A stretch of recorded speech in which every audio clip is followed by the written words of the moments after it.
Hello दोस्तों, स्वागत है आपका स्टडी नाउ 6 चैनल पे। आशा है आप सभी ठीक होंगे। तो चलिए फिर शुरू करते हैं आज की क्लास।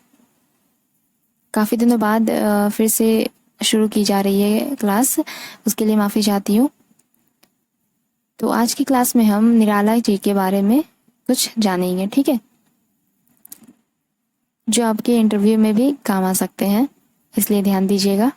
इंटरव्यू में थोड़े बहुत इस तरह पूछ लिए जाते हैं, जैसे निराला जी के बारे में कुछ बताइए, उनकी काव्य संग्रह के बारे में कुछ बताइए, उन्हें विद्रोही कवि क्यों कहा जाता है, वो कवि कौन से धारा के कवि है।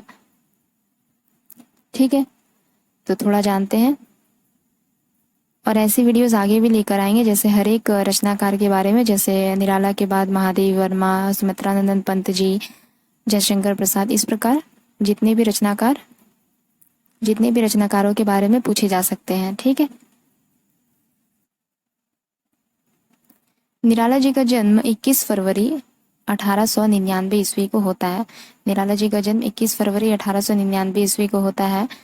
इनकी मृत्यु होती है 15 अक्टूबर 1961 को। मृत्यु निराला जी की 15 अक्टूबर 1961 को। और इनका जन्म स्थान रहता है, निराला जी का जन्म स्थान, केवल स्थान नहीं, इसके आगे जन्म जोड़ लीजिएगा। जन्म स्थान है इनका बंगाल का मेदिनीपुर जिला। निराला जी का जन्म स्थान बंगाल का मेदिनीपुर जिला। निराला जी कवि के साथ साथ कहानीकार, उपन्यासकार, निबंधकार और संपादक रहे, परंतु कवि के रूप में इन्हें सबसे अधिक प्रसिद्धि मिली। ये कहानीकार भी थे, उपन्यासकार भी थे, निबंधकार भी थे, संपादक भी रहे हैं, परंतु कवि के रूप में ये अधिक प्रसिद्ध हुए। ये एक छायावादी कवि रहते हैं। आधुनिक काल को 6 भागों में बांटा गया था: भारतीय हिंदू युग, द्विवेदी युग, छायावादी युग, प्रगतिवादी युग, प्रयोगवादी युग और नई कविता। तो इनमें से जो छायावादी युग रहा, इसी के कवि माने जाते हैं निराला जी। और छायावादी युग का काल रहता है 1918 या फिर 1920 से 1936 तक। ठीक है, छायावादी कवियों में 4 प्रमुख स्तंभ रहे हैं, यानी छायावादी युग में 4 प्रमुख कवियों के बारे में पूछा जाता है, उन्हीं के बारे में छायावाद में एक तरह से पढ़ा जाता है। वे हैं सुमित्रानंदन पंत, जयशंकर प्रसाद, महादेवी वर्मा और सूर्यकांत त्रिपाठी निराला जी। ठीक है, ये प्रमुख 4 स्तंभ माने जाते हैं छायावादी युग के। ये मुक्तक छंद के प्रवर्तक रहे। निराला जी की मुक्तक छंद की एक रचना रही जूही की कली, इसके बारे में पूछा जाता है। जूही की कली नामक रचना को महावीर प्रसाद द्विवेदी ने अपनी सरस्वती पत्रिका में प्रकाशित करने से मना कर दिया था, इसे एक अश्लील कविता कहकर। ठीक है, तो ऐसा पूछा जाता है एग्जाम में कभी कभी कि निराला जी की मुक्तक छंद की रचना का नाम बताइए, निराला जी द्वारा रचित मुक्तक छंद की रचना का नाम बताइए। इसके अलावा इन्होंने कल्पना के स्थान पर यथार्थ को प्रमुखता दिया है अपने रचना में। इन्हीं के समकालीन कवियों ने जहां अपनी रचना के लिए, जहां अपनी कविताओं के लिए कल्पना का सहारा लिया, वहीं पर उसी समय निराला जी जो थे, वे सामाजिक यथार्थ को उजागर कर रहे थे अपनी रचनाओं के माध्यम से। ठीक है, ध्यान रखिएगा। इनकी कविताओं की कुछ विशेषता देखते हैं। इनकी कविताओं में श्रृंगार चेतना देखी जाती है, राष्ट्र प्रेम भी देखा जाता है, रहस्यवाद देखा जाता है, प्रकृति प्रेम परक भी रचनाएं रही हैं। तो इसके अलावा शोषितों एवं गरीबों के प्रति सहानुभूति भी प्रकट की है इन्होंने अपनी कविताओं के माध्यम से, और पाखंड तथा प्रदर्शन पर व्यंग किया है अपनी कविताओं के द्वारा। श्रृंगार परक चेतना देखी जाती है, राष्ट्र प्रेम देखा जाता है इनकी कविताओं में, रहस्यवाद देखा जाता है, प्रकृति प्रेम देखने को मिलता है। इसके अलावा शोषितों और गरीबों के प्रति इन्होंने सहानुभूति व्यक्त की है अपनी कविताओं के माध्यम से। इसके अलावा पाखंड तथा प्रदर्शन पर भी इन्होंने व्यंग किया है। ठीक है, इनकी कविताओं में खड़ी बोली की प्रधानता रहती है। इनकी कविताओं में खड़ी बोली की प्रधानता रहती है, खड़ी बोली में इन्होंने अपनी रचनाएं की है। इसके अलावा सबसे बड़ी बात कि इन्हें विद्रोही कवि या फिर क्रांतिकारी कवि कहा जाता है। क्यों? क्योंकि इन्होंने अपने समय की विसंगतियों कुरीतियों को, समाज की विसंगतियों कुरीतियों, पाखंड प्रदर्शन, इन सभी पर मुखर रूप में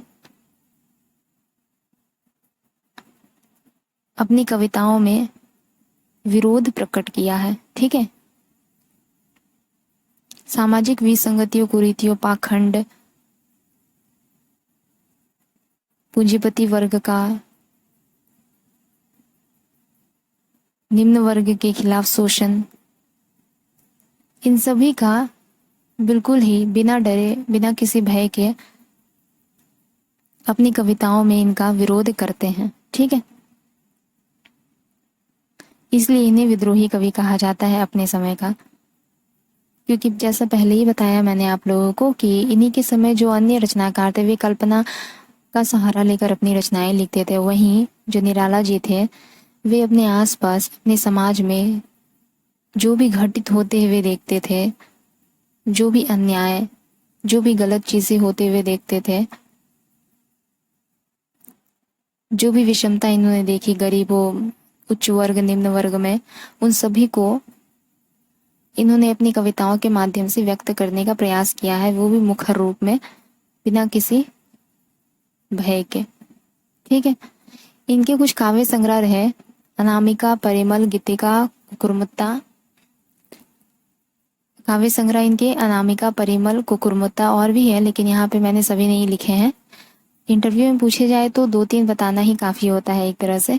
उपन्यास रहे, निराला जी द्वारा रचित उपन्यास अप्सरा, अलका, प्रभावती, बिल्ली, सुर, बकरिया।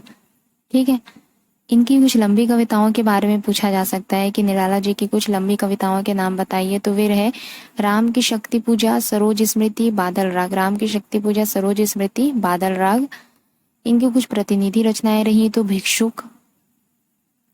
भिक्षुक, भारत वंदना, तोड़ती पत्थर, जागो फिर एक बार। ठीक है, यहीं पे देख लीजिए आप लोग, जैसे जागो फिर एक बार, जागो फिर एक बार, भारत वंदना, इन सभी कविताओं के द्वारा उन्होंने भारतीयों को उनका कर्तव्य याद दिलाने की एक तरह से चेष्टा की है। अपनी कविताओं के माध्यम से भारतीयों को जगाने का प्रयास किया है, जागृत करने का प्रयास किया है इन कविताओं के द्वारा।